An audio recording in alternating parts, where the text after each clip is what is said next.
Bueno, vamos a realizar una tracción de la articulación astragaloescafoidea que pertenece al conjunto articular de Chopard. Entonces, para ello, tumbamos al paciente en decúbito prono, con la mano inmóvil haremos una toma en el astrágalo para tenerlo bien fijado.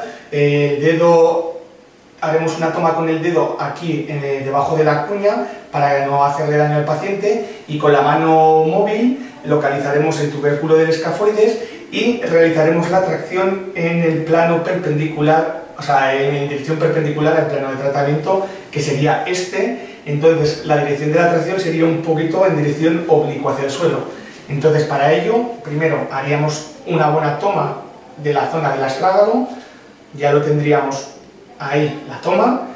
Con la mano móvil localizaríamos el tubérculo del escafoides y una vez que está localizado realizaríamos la tracción en dirección perpendicular.